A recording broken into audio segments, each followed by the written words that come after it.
If you've been following the channel for a bit, you know that hunting horn has been something I've adored and a huge part of the reason of why I fell in love with Monster Hunter in the first place.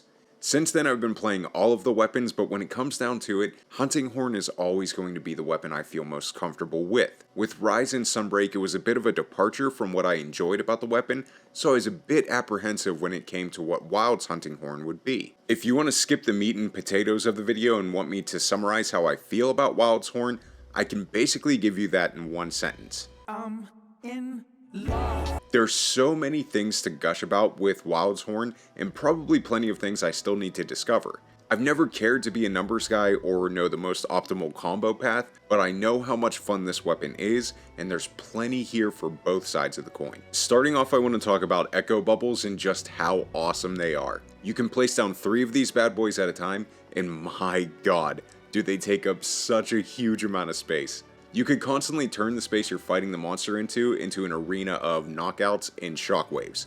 Even the potential for placing these down during openings and knockouts is so good. The small ticks you get from each of the pulses on these bubbles may not seem like much, but man do they add up and feel so damn good for some passive damage. The evolution of these echo bubbles from what we had in World is staggering. If you played Hunting Horn prior to Wilds, you know how frustrating it could be to lay down your bubble buffs and then proceed to see your teammates avoid them like you just coughed or something. With the Wilds bubbles, your teammates genuinely don't have a choice whether or not they're going to run through it, because now we have domain expansion bubbles that guarantee to hit. The effect we get from the open beta horn is one of my personal favorites, the evasion up and speed boost bubble. I'm excited to see what kind of bubble effects we're going to get in the full release, and something tells me that they're going to get very creative with it. The Recital System we have in Wilds does a magnificent job of making our performances feel strong while adding in speed and plenty of flexibility.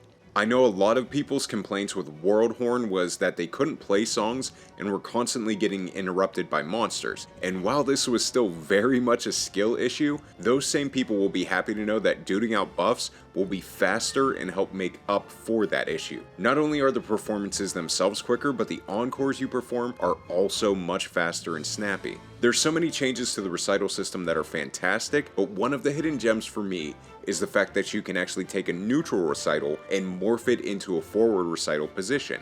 This is the biggest added element in the Recital System in Wilds: versatility, flexibility. When you start your performance and you have multiple songs in your queue, you immediately get to see that flexibility. You can let your queue play out, you can encore all the songs that have played, or you can take the newest route added to the Recital System, the performance beat.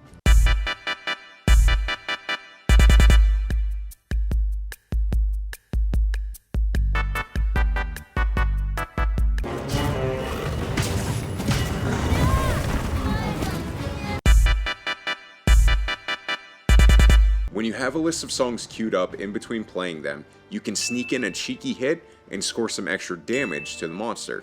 It's a fun little risk and reward, but honestly with how quick they are, I found the opportunities to pull them off pretty frequent. I'm glad they decided to go back to the World style of queuing and playing songs while injecting so much flexibility and quality of life. One of the things that felt lacking in previous versions of Hunting Horn was a single attack that gave massive instances of damage. Earthshaker was introduced in Rise and was my favorite thing about Rise Hunting Horn by far. Now we've seen this improved in the very next installment of the series. The initiation of the attack is similar to the Rise version, but things change dramatically after that. Once you initiate reverb on a monster's wounded area, you'll then be able to fire off 5 notes back to back to back, which gives you great potential in loading up your queue. If you're a bit more of a long-term Hunting Horn player, you know a lot of the times in song lists, there's optimal paths you can take to efficiently load up your songs in your queue. Take the demo horn we got for example. Even though the songs Attack Up and Echo each have 3 notes, we can very easily queue up both of them during our reverb inputs by taking the path of white, red, red. You can do something similar with self-improvement into either Attack Up or Echo. While the damage that proceeds is extremely nice, it's still the amount of flexibility this move gives you that I truly love. It reminds me of firing off multiple notes with Adept or Aerial style Hunting Horn in Gen U, and anytime you're doing things that are comparable to Gen U Horn, that's going to be an instant W.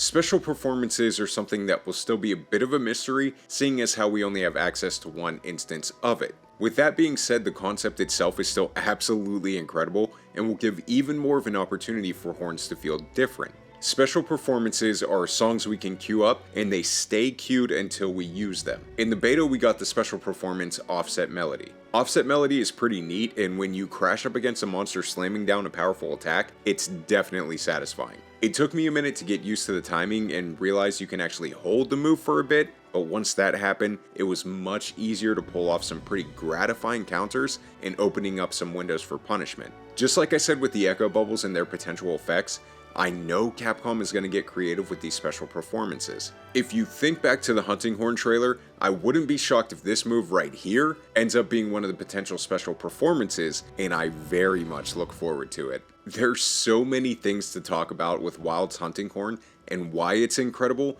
and plenty of things I didn't get to touch on, like the overhead smash follow-up from Rise being thrown into the kit, but that's what you guys are here for. Feel free to let us know in the comments if there's anything I didn't touch on, or if you just want to gush about how great Wild's Hunting Horn is. There's never been a better time to try out Hunting Horn, or to convert your fellow hunters to the Doot Cult, Doot Squad. Capcom absolutely crushed it with every weapon in Wilds, but there's nothing that excites me more than the masterpiece that they created with Wild's Hunting Horn. But that's going to be it for this one. Catch me streaming on Twitch for now, but as the Wild release approaches, I'd like to start multi-streaming on YouTube as well, so keep your eyes peeled for YouTube streams as well. Love and appreciate y'all always, happy hunting, and I will see you guys in the next video.